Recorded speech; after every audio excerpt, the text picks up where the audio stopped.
Hello, everyone, and welcome again. And my goodness, we certainly do have an exciting story going on here, don't we? We're going to read chapters 13 and 14 tonight, but last night, wow, chapter 12 included the children meeting Aslan and the children getting to use the gifts that Father Christmas had given them because there was a battle. And Peter killed Mogrim, the head of the chief police of the Wicked Witch. And as we left the story last night, Peter was wiping his blade clean. Aslan had told him to clean it up and had knighted him Sir Peter Wolfsbane. So exciting stuff.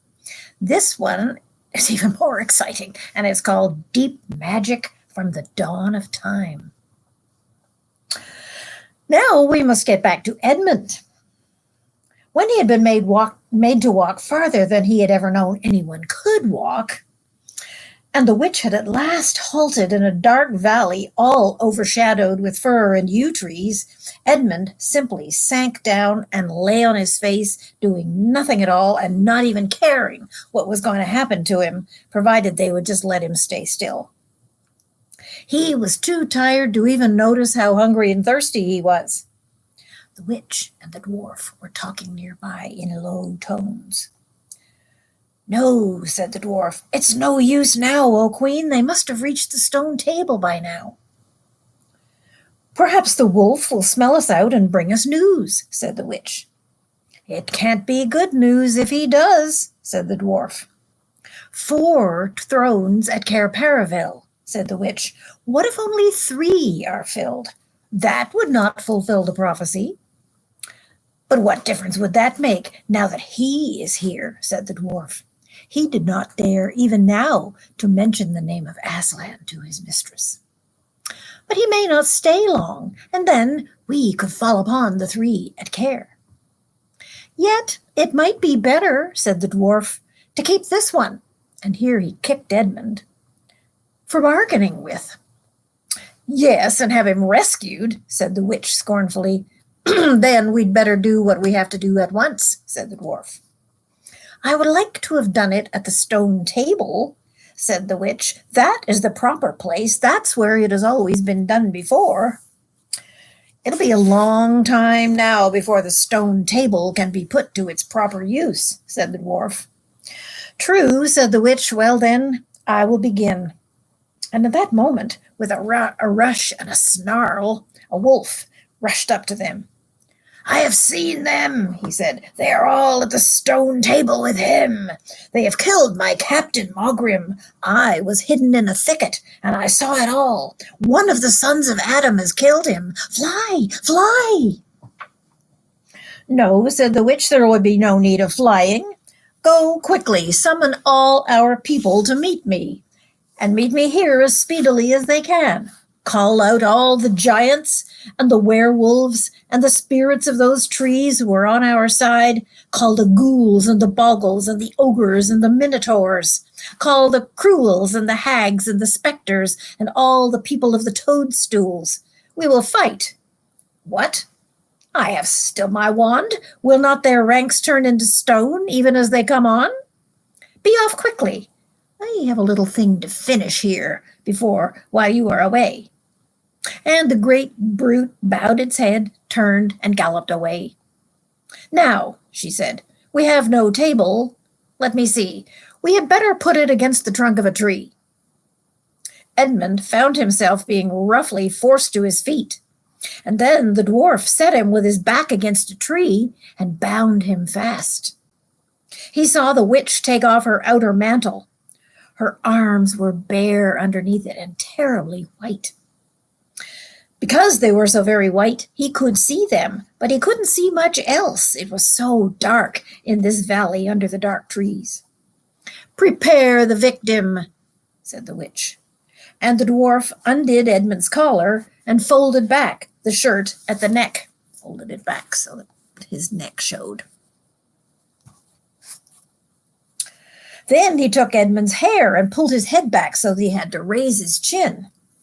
After that, Edmund heard a strange noise. Whiz, whiz, whiz.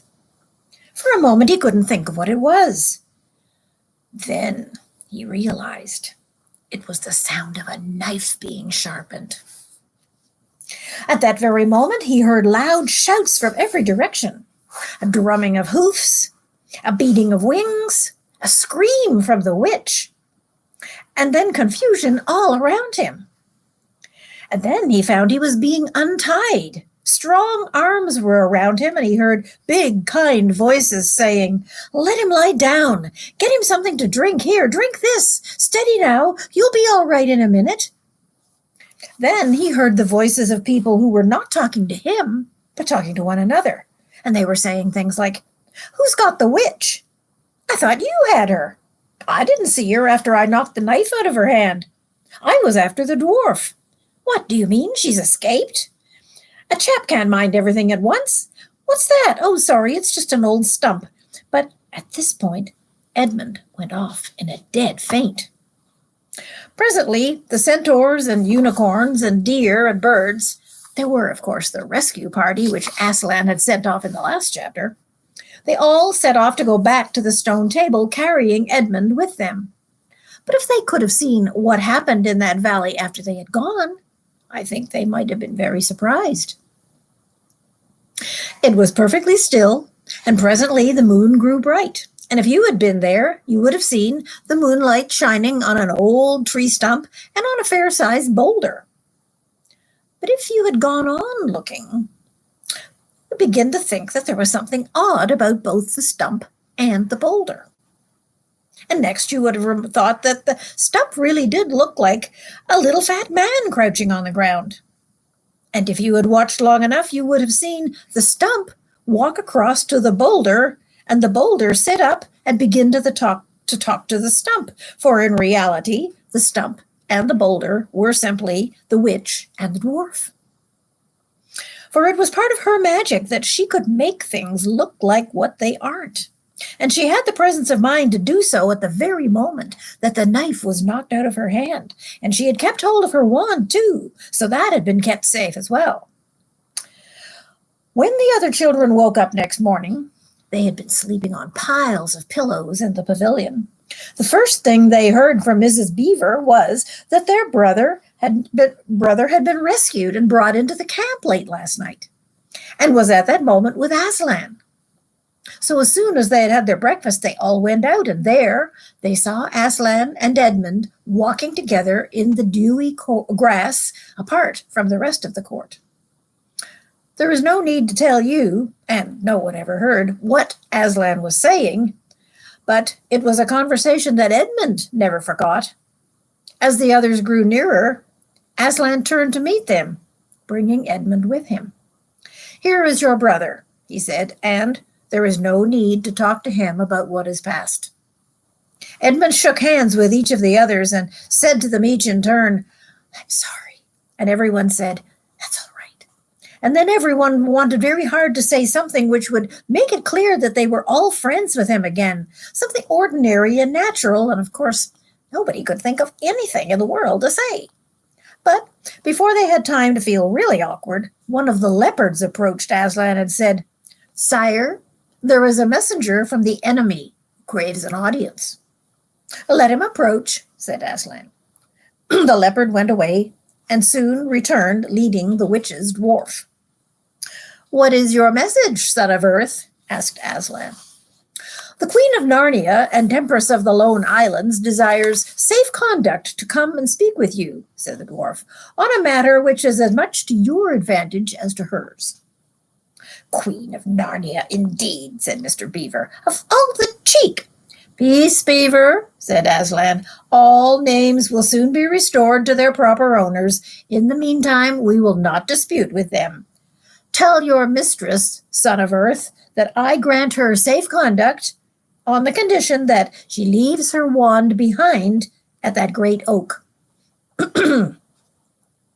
This was agreed to, and the two leopards went back with the dwarf to see that the conditions were properly carried out. "But supposing she turns the two leopards into stone," whispered Lucy to Peter. I think the same idea had occurred to the leopards themselves. At any rate, As they walked off, their fur was all standing up on end, and their tails were bristling, like a cat when it sees a strange dog. "It'll be all right," whispered Peter in reply. "He wouldn't send them if it weren't." A few minutes later, the witch herself walked out onto the top of the hill and came straight across and stood before Aslan. The three children who had not seen her before felt shudders running down their backs at the sight of her face. And there were low growls among all the animals present. Though it was bright sunshine, everyone felt suddenly cold. The only two people present who seemed to be quite at their ease were Aslan and the witch herself. It was the oddest thing to see those two faces so close together, the golden one and the dead white one. Not that the witch looked Aslan exactly in the eyes. Mrs. Beaver particularly noticed this. "You have a traitor there, Aslan," said the witch. And of course everyone present knew that she was talking about Edmund. But Edmund had got past thinking about himself after all he'd been through and after the talk he'd had that morning. He just went on looking at Aslan. It didn't seem to matter what the witch said. "Well," said Aslan, "his offense was not against you." "Have you forgotten the deep magic?" said the queen. "Let us say I have forgotten it," said Aslan gravely. "Tell us of this deep magic." "Tell you?" said the witch, her voice suddenly growing shrill. "Tell you what is written on that very stone table which stands beside us? Tell you the letters that are written in as deep as a spear is long on the fire stones of the great hill? Tell you what is engraved on the scepter of the emperor beyond the sea?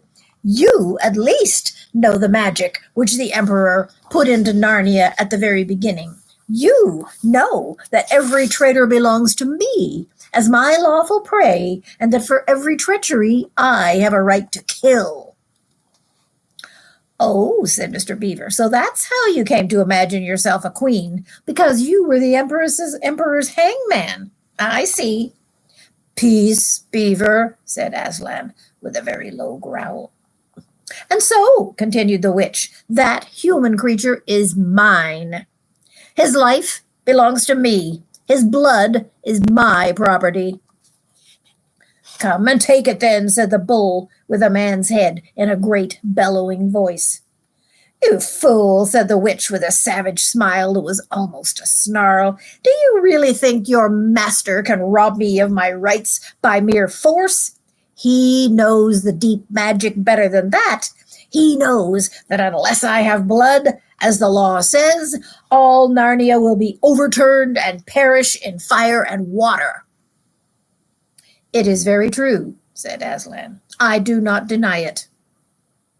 "Oh, Aslan," whispered Susan in the lion's ear, "can't we, you won't, will you? Can't we do something about the deep magic? Isn't there something you can work against it?" "Work against the emperor's magic?" said Aslan, turning to her with something like a frown on his face, and nobody ever made that suggestion to him again. Edmund was on the other side of Aslan, looking all the time at Aslan's face. He felt a choking feeling and wondered if he ought to say something. But a moment later he felt that he was not expected to do anything except to wait and do what he was told. "Fall back, all of you," said Aslan, "and I will talk to the witch alone." They all obeyed. It was a terrible time, this, waiting and wondering, while the lion and the witch talked earnestly together in low voices. And Lucy said, "Oh, Edmund," and began to cry. Peter stood with his back to the others, looking out at the distant sea. The beavers stood holding each other's paws with their heads bowed. The centaurs stamped uneasily with their hoofs, but everyone became perfectly still at the end, so that you noticed even small sounds like a bumblebee flying past or the birds in the forest down below them. Here's Aslan talking to the White Witch.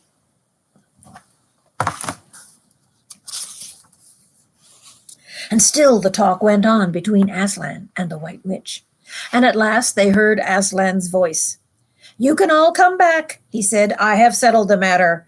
She has renounced her claim on your brother's blood." And all over the hill there was a noise as if everyone had been holding their breath and had just now begun to breathe again, and there was murmur of talk. The witch was turning away with a look of fierce joy on her face when she stopped and said, "But how do I know this promise will be kept?" "Arr!" roared Aslan, half rising from his throne, and his great mouth opened wider and wider, and the roar grew louder and louder, and the witch, staring for a moment with her lips wide apart, picked up her skirts and fairly ran for her life. And that's the end of chapter 13. What will happen next? Let's read chapter 14 and find out. The triumph of the witch. Oh dear. As soon as the witch had gone, Aslan said, "We must move from this place at once. It will be wanted for other purposes. We shall camp tonight at the fords of Baruna." Of course, everyone was dying to ask him how he had arranged matters with the witch, but his face was stern, and everyone's ears were still ringing with the sound of his roar, so nobody dared. After a meal, which was taken in the open air on the hilltop, for the sun had gotten strong by now and dried the grass, they were busy for a while taking the pavilion down and packing things up. Before 2 o'clock, they were on the march and set off in a northeasterly direction, walking at an easy pace, for they did not have far to go. During the first part of the journey, Aslan explained to Peter his part of the campaign. "As soon as she has finished her business in these parts," he said, "the witch and her crew will almost certainly fall back to her house and prepare for a siege. You may or may not be able to cut her off and prevent her from reaching it." And he then went on to outline 2 plans of battle. One for fighting the witch and her people in the wood, and another for assaulting her castle. All the time he was advising Peter how to conduct the operations, saying things like, "You must put your centaurs in such and such a place," or "You must point scouts to see that she doesn't do so-and-so," until at last Peter said, "But you'll be there yourself, Aslan." "I can give you no promise of that," answered the lion, and he continued, giving Peter instructions. For the last part of the journey, it was Susan and Lucy who saw most of him. He did not talk much, and he seemed to be very sad. It was still afternoon when they came down to a place where the river had widened out, and it was broad and shallow here. This was the fords of Baruna, and Aslan gave orders to halt on this side of the water. But Peter said, "Wouldn't it be better to camp on the far side, for fear she might try a night attack or anything?" Aslan, who seemed to have been thinking about something else, roused himself with a shake of his magnificent mane and said, "Hey, what's that?" And Peter said it all over again. "No," said Aslan in a dull voice, as if it didn't matter. "No, she will not make an attack tonight." Then he sighed deeply. But presently he added, "All the same, it was well thought of. This is how a soldier ought to think. But it really doesn't matter." So they proceeded to pitch their camp. Aslan's mood affected everyone that evening. Peter was feeling uncomfortable, too, at the idea of fighting a battle on his own. The news that Aslan might not be there had come as a great shock to him. Supper that evening was a quiet meal. Everyone felt how different it had been last night, or even this morning. It was as if the good times, having just begun, were already drawing to a close. This feeling affected Susan so much that she could not get to sleep when she went to bed. And after she had tried counting sheep and turning over and over, she heard Lucy give a long sigh and turn over just beside her in the darkness. "Can't you sleep either?" said Susan. "No," said Lucy. "I thought you were asleep. I say, Susan." "What?" "I've the most horrible feeling, as if something were hanging over us." "Have you? Because, as a matter of fact, so have I." "Something about Aslan," said Lucy. "Either something dreadful is going to happen to him, or something dreadful that he is going to do." There's been something wrong with him all afternoon, said Susan. Lucy, what was that he said about not being with us at the battle? You don't think he could be stealing away and leaving us tonight, do you? Well, where is he now? Said Lucy. Is he here in the pavilion? I don't think so. Susan, let's go outside and have a look around. We might see him. All right, said Susan. We might just as well be doing that as laying awake here. Very quietly, the two girls groped their way among the other sleepers and crept out of the tent. The moonlight was bright, and everything was quite still, except for the noise of the river chattering over the stones. Then Susan suddenly caught hold of Lucy's arm and said, Look! And on the far side of the campground, just where the trees began, they saw the lion walking slowly away from them into the wood. Without a word, they both followed him. He led them up the steep slope, out of the river valley, and then slightly to the right, apparently by the very same route they had used that afternoon coming down from the hill where the stone table was. On and on he led them, into dark shadows, and out again into pale moonlight, getting their feet wet with the heavy dew. He looked somehow different from the Aslan they knew. His tail and his head hung very low, and he walked slowly as if he was very, very tired. And then when they were crossing a wide open place where there were no shadows for them to hide in, he stopped and turned around. It was no good trying to run away, so they came toward him. And when they were closer, he said, Oh, children, children, why are you following me? We couldn't sleep, said Lucy, and then felt sure that she need say no more and that Aslan knew all along what they were thinking. Please, may we come with you wherever you're going? Said Susan. Well, said Aslan, and seemed to be thinking. And then he said, I should be glad of company tonight. Yes, you may come, if you'll promise to stop when I tell you, and then leave me to go on alone. Oh, thank you, we will, said the two girls. Forward they went again, and one of the girls walked on each side of the lion. How slowly he walked, and his great royal head drooped so that his nose nearly touched the grass. Presently he stumbled and gave a low moan. Aslan, dear Aslan, said Lucy, what is wrong? Can't you tell us? Are you ill, dear Aslan? Asked Susan. No, said Aslan, I am sad and lonely. Lay your hands on my mane so I can feel you are there, and we'll walk like that. And so the girls did what they would never have dared to do without permission, but what they had longed to do ever since they first saw him. They buried their cold hands in the beautiful sea of fur and stroked it, and so doing, they walked with him. And presently they saw that they were going with him up the slope of the hill on which the stone table stood.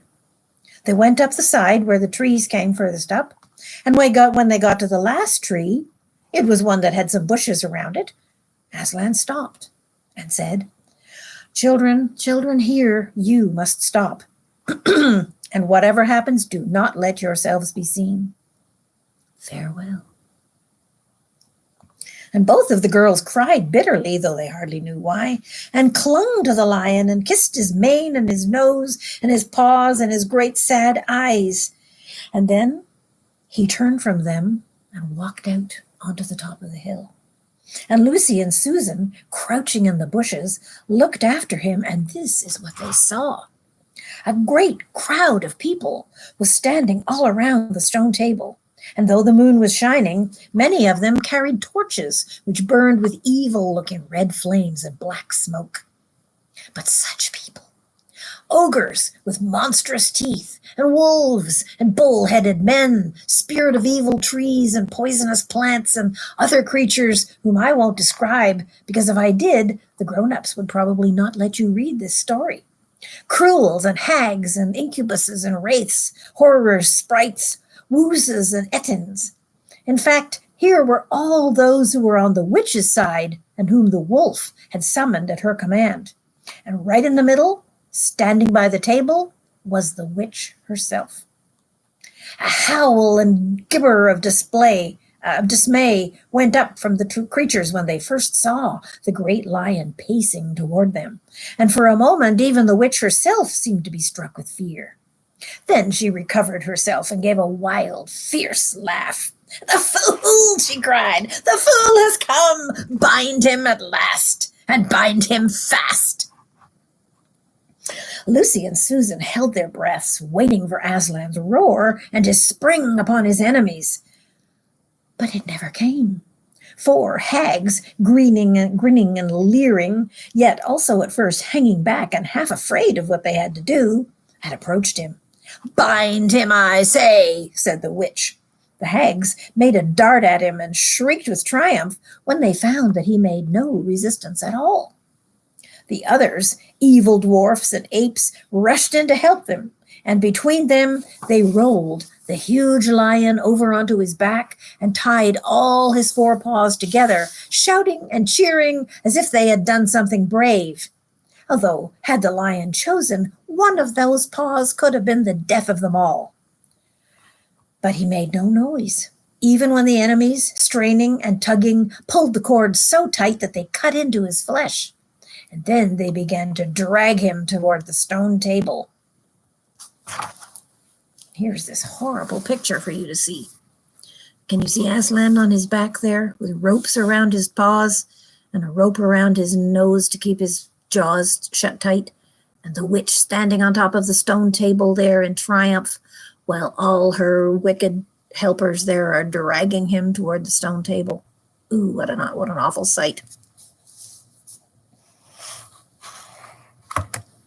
"Stop," said the witch. "First, let him be shaved." And another roar of mean laughter went up from her followers as an ogre with a pair of shears came forward and squatted down by Aslan's head. Snip, snip, snip went the shears, and masses of curling gold began to fall to the ground. Then the ogre stood back, and the children, watching from their hiding place, could see the face of Aslan looking small and different without the mane. And the enemies also saw the difference.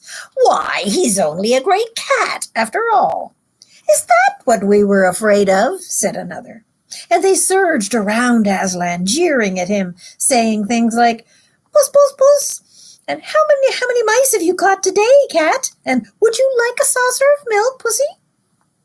"How can they?" said Lucy, tears streaming down her cheeks. "The brutes, the brutes!" For now that the first shock was over, the shorn face of Aslan looked to her braver and more beautiful and more patient than ever. "Muzzle him," said the witch. And even now they worked about his face, putting on the muzzle. But one bite from his jaws could have cost 2 or 3 of them their hands. A muzzle is like a rope around his nose, as I mentioned. But he never moved. And this seemed to enrage all the rabble. Everyone was at him now. Those who had been afraid to come near him even after he was bound began to find their courage. And for a few minutes the 2 girls could not even see him. So quickly was he surrounded by the whole crowd of creatures, kicking him, hitting him, spitting on him, jeering at him. But at last, the crowd had had enough of this. They began to drag the bound and muzzled lion to the stone table, some pulling and some pushing. He was so huge that even when they got him there, it took all their efforts to hoist him onto the surface of it. And then there was more tying and more tightening of the cords. The cowards, said Susan. "Are they still afraid of him even now?" When once Aslan had been tied, and tied so that he was really a mass of cords, on the flat stone table, a hush fell on the crowd. 4 hags, holding 4 torches, stood at the corner of the table. The witch bared her arms as she had bared them the previous night when it had been Edmund instead of Aslan. And then she began to sharpen her knife. It looked to the children, when the gleam of the torchlight fell on it, as if the knife were made of stone, not steel, and it had a strange and evil shape. At last, she drew near. She stood by Aslan's head. Her face was working and twitching with passion, but his looked up at the sky, still quiet, neither angry nor afraid, but a little sad. And then, just before she gave the blow, she stooped down and said in a quivering voice, "And now who has won? Fool, did you think that by all this you could save the human traitor? Now I will kill you instead of him, as our pact was, and so the deep magic will be appeased. But when you are dead, what will prevent me from killing him as well? And who will take him out of my hand then? Understand that you have given me Narnia forever. You have lost your own life, and you have not saved his. In that knowledge, despair and die." The children did not see the actual moment of the killing. They couldn't bear to look, and it covered their eyes. And that is the end of chapter 14. And I am sorry that we have to leave it there, because that is a horrible, horrible thing, isn't it? Does it remind you of the story of Jesus and the crucifixion? It certainly does me. We know that he came to die for people who had sinned, and that the only way they could be forgiven was for someone to die in their place.